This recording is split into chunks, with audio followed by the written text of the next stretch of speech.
একদম জাদুর চার যেটাকে বলা হয় পাকা চার। এই যে দেখানো হচ্ছে বয়েমে একদম চাঙ্গা হবে, একদম গেদে গেদে ভরে দেবে। Very good. আসসালামু আলাইকুম বন্ধুরা, ফিশিং হাব এমএসডি চ্যানেলে তোমাদের সকলকেই স্বাগত। আজকে আমি একটা এমন ধরনের চার নিয়ে উপস্থিত হয়েছি যেটা সব মাছের জন্য একদম সর্বশ্রেষ্ঠ চার। সে চারটা নাম বললে সবাই বুঝতে পারবে, সে চারটার মহত্ব এবং যে চারের যে গুরুত্ব, এবং সে চার দিয়ে প্রতিটা মাছ যে হিট করা হয় তা তোমরা সকলেই জানো ব্যাপারটা। তো নিশ্চয়ই বুঝতে পেরেছো কোন চারের কথা বলছি। হ্যাঁ, একদম ঠিক, পাকা চারের কথা বলছি। পাকা চার হচ্ছে মাছ ধরার জন্য যারা পুরাতন শিকারী তারা তো জানেই, পাশাপাশি আমরা নতুন শিকারীরা তোমরা জেনে রাখো যে পাকা চার প্রতিটা মাছের জন্য একদম সর্বশ্রেষ্ঠ চার। তো পাকা চারকে আবার সবাই বলে ওস্তাদ চার। ওস্তাদ চার কেন বলে? তার একটাই কারণ, এই চার অ্যাপ্লাই করলে যে কোনো মাছ কারেন্টের গতিতে আপনার চারে ঢুকবে। বড় বড় সে কাতলা মাছ হতে পারে, রুই মাছ হতে পারে, মৃগেল মাছ হতে পারে, এমনকি যে কোনো মাছ ওই চার নিয়ে আপনি নদীতে যান, পুকুরে যান, খালে যান, বিলে যান, যেখানে যাবেন যান, কিন্তু পাকা চার সঙ্গে নিতেই হবে। কথা বাড়াবো না, পাকা চার বানাতে গেলে কি কি উপাদান বা ইনগ্রেডিয়েন্টস লাগবে আমরা এবার ধীরে ধীরে দেখাচ্ছি। বন্ধুরা দেখ, তো বন্ধুরা একদম গামলা নিয়ে হাজির হয়েছি। প্রথমে যে মালগুলো দেখতে পাওয়া যাচ্ছে গুঁড়ো মাল, এতে আছে বচ, একাঙ্গি, মেথি, বুচকি, তাম্বুল এবং আউবেলও আছে। এগুলো প্রথমে বাজার থেকে গোটা গোটা বচ, একাঙ্গি, মেথি এগুলো সংগ্রহ করতে হবে এবং সেগুলোকে আগুনে তাতিয়ে নিয়ে মিক্সচার মেশিনে হোক বা শিলে হোক সেটাকে গুঁড়ো করে নিতে হবে। গুঁড়ো করে নিয়ে সেই সমস্ত মিশ্রণগুলোকে মেশাতে হবে। তো বন্ধু দেখতে পাচ্ছ মেশানো হয়েছে। তো বন্ধু তোমার হাতে ওটা কি দেখি? গরম মশলা।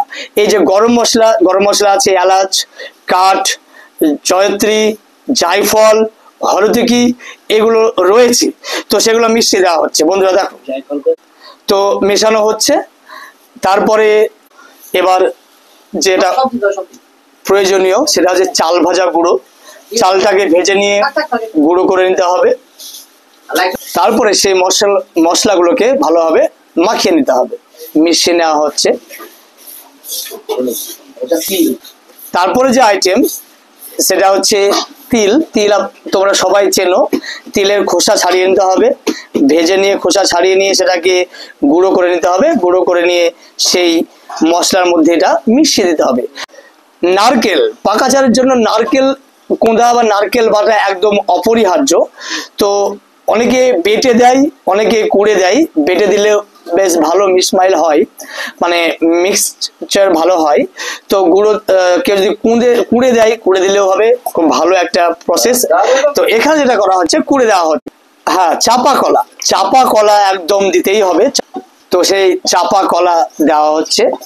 তো গিসুদা, তুমি বলো ব্যাপারটা যে তুমি কতদিন ধরে মাছ ধরছো?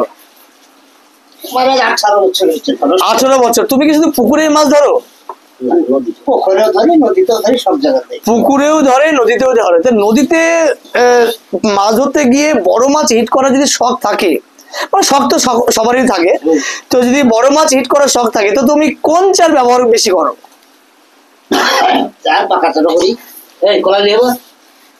পাকা চার করো। তার কারণ তোমার যে টোপ হবে সে টোপ তো পিঁপড়ের ডিম রুটি থাকি, আর থামা নদী হলে তো তোমরা ডাব নিয়ে যাও, পাকা চারের প্রলেপ দেওয়া থাকে। তো চার যেটা হয় পাকা চার দিয়েই করা হয়। তো সেই পাকা চার আজকে তুমি বানিয়ে দেখাচ্ছ ফিশিং হাব এমএসডি চ্যানেলে। তো চলো আমরা এবার দেখে নিই কেমন ভাবে মাখাতে হচ্ছে। এই যে মাখানোর কাজ চলছে।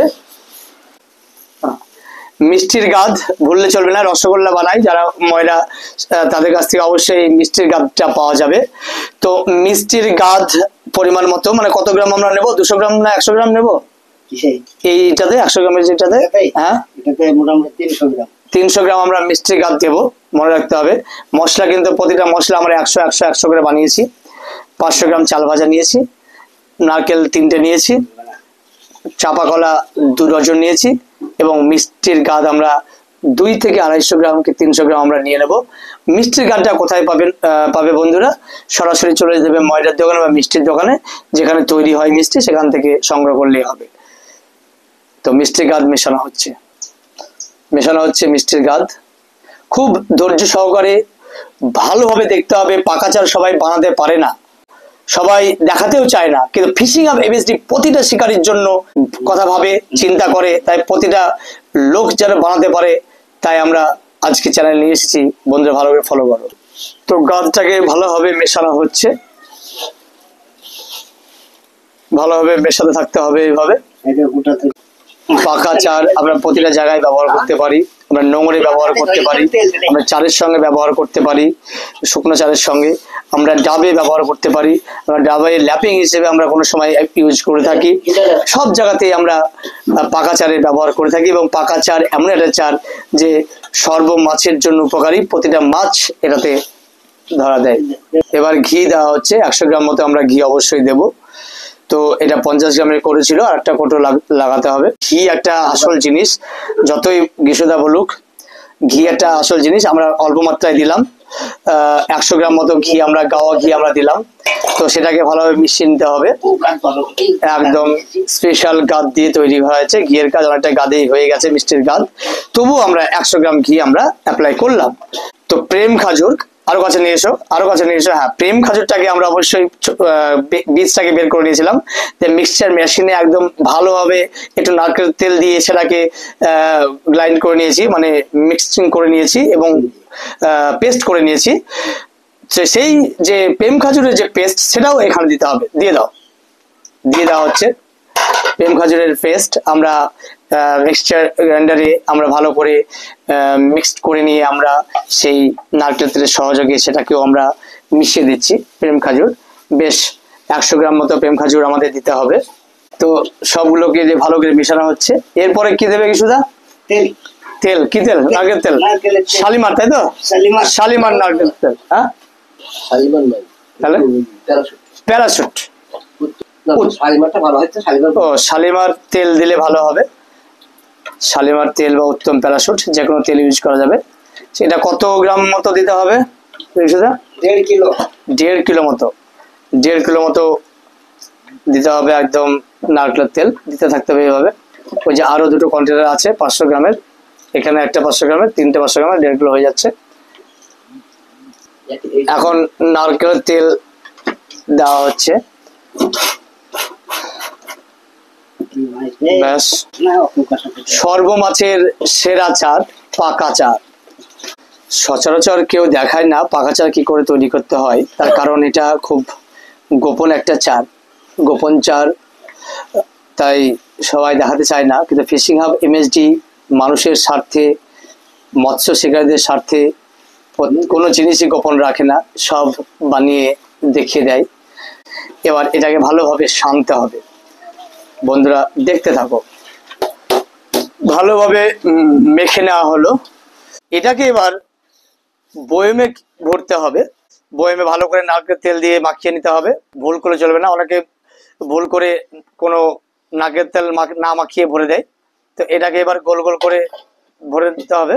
ওইভাবে নিয়ে এই যে দেখানো হচ্ছে, বয়মে একদম চাঙ্গা হবে, একদম গেদে গেদে ভরে দেবে। Very good.